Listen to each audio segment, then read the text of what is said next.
Hello, you are watching Shalom World News. I'm Rory McLennan coming to you from Glasgow, Scotland. Here are the latest headlines from around the world. Pope Francis received a warm welcome at Edmonton International Airport on Sunday, July the 24th, as he began his 6-day apostolic visit to Canada. Receiving him on the tarmac were Governor-General Mary Simon, Prime Minister Justin Trudeau and Grand Chief George Archond of the Confederacy of Treaty 6 First Nations. Accompanying the Holy Father were Vatican Secretary of State Cardinal Pietro Parolin and Archbishop Paul Gallagher, Secretary for Relations with States within the Holy See's Secretariat of State. The Holy Father was taken in a wheelchair for the brief welcome ceremony at the terminal. During the ceremony, he was greeted by delegates of the Indigenous peoples, government officials, and members of the Canadian hierarchy, including Cardinal Gerald Lacroix, Apostolic Nuncio Archbishop Ivan Jurkovic, and Archbishop Richard Smith of Edmonton. After the ceremony, the Pope was taken to St. Joseph's Seminary. His public engagements are to begin on Monday with a visit to the former Erskine Indian Residential School in Maquachis, where he is slated to give an apology to the Indigenous peoples for the abuses they suffered. Later in the day, the Holy Father will visit the Sacred Heart Church of the First Peoples in the city. Shalom World will bring you live coverage of all public events of the Holy Father during the 6-day visit.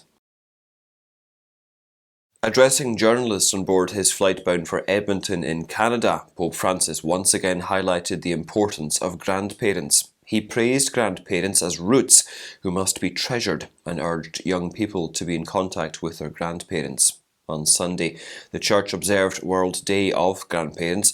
In 2021, Pope Francis instituted the World Day of Grandparents, which is observed on the 4th Sunday in July, to correspond with the feast day of Saints Joachim and Anne, the grandparents of Jesus. The Pope also spoke of the importance of respecting grandparents, as they are accountable for the development of future generations.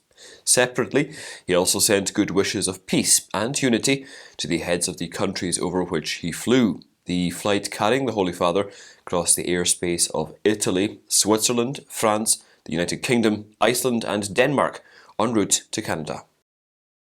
In an exclusive interview with Shalom World, Archbishop Richard Smith of Edmonton has said that the papal visit is a sign that the Church is working towards healing and peace with Indigenous peoples.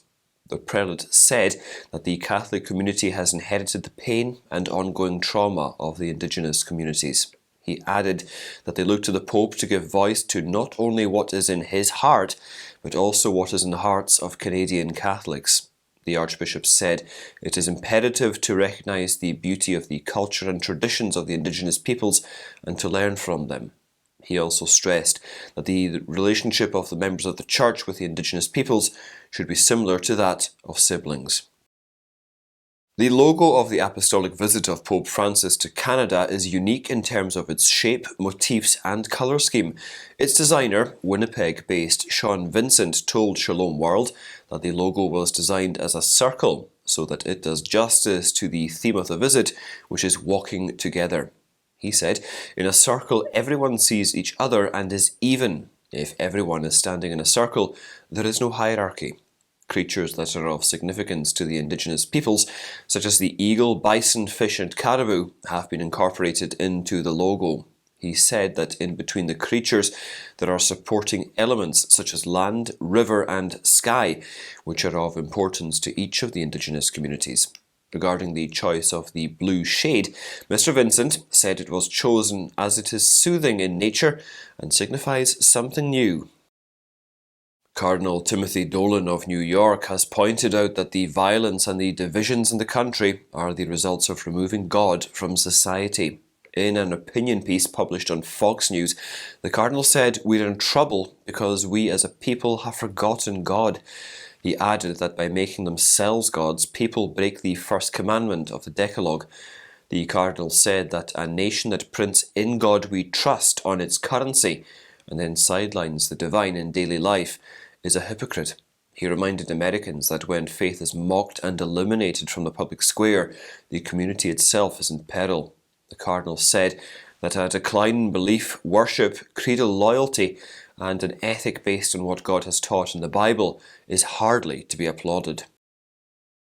In France, lawmakers have warned that thousands of historic churches around the country are at risk of either being sold or demolished unless resources are allocated to maintain them. A report by the French Senate says that the future of the nation's religious heritage is at stake amid growing secularization. Following pleas from mayors who are struggling to maintain religious sites, Senators Pierre Ouzoulias and Anne Valentin were given the task of exploring ways to protect around 100,000 churches and other religious structures, some of which date back to the Middle Ages. More than a century ago, Catholic churches were declared to be state property, and local government authorities are mandated to maintain them. The report says that more than 40,000 churches predate the 20th century and 15,000 are protected as historic sites. It also points out that at least 5,000 churches may have to be sold or demolished by 2030 because of dilapidation. The Catholic Union of Great Britain, which advocates for the interests of many British Catholics, has posed some questions to the Conservative Party's prime ministerial candidates Liz Truss and Rishi Sunak. The letter, penned by Catholic Union Director Nigel Parker, asked if they would prioritise reducing the tax burden on families. He also asked both the candidates if they would uphold the dignity of life by overlooking calls to introduce assisted dying legislation. The union also hailed the government's manifesto commitment to implement the recommendations of the Anglican Bishop of Truro regarding Christian persecution. Mr. Parker asked what practical steps would be taken to ensure that championing religious freedom would be a greater priority for the new government. He also asked if they would ensure that expressing the teachings of the Catholic Church never risks falling outside the laws of the land. Pope Francis has mandated some changes in the personal prelature of Opus Dei. In an apostolic letter published on July the 22nd, the pontiff declared that Opus Dei will henceforth be under the dicastery for clergy instead of the one for bishops. The apostolic letter Ad Charisma Tuendum also mandates that the head of the prelature will not, nor will he be made a bishop, as was the custom. While the earlier prelates had received episcopal consecration, the present head, Monsignor Fernando Ocariz, will not. Founded by Spanish priest Saint Josemaria Escrivá, Opus Dei has 93,400 members across the world, out of which 2,300 are priests who are incardinated in the prelature. There are also 2,000 other priests associated with Opus Dei, but whom are incardinated in their respective dioceses.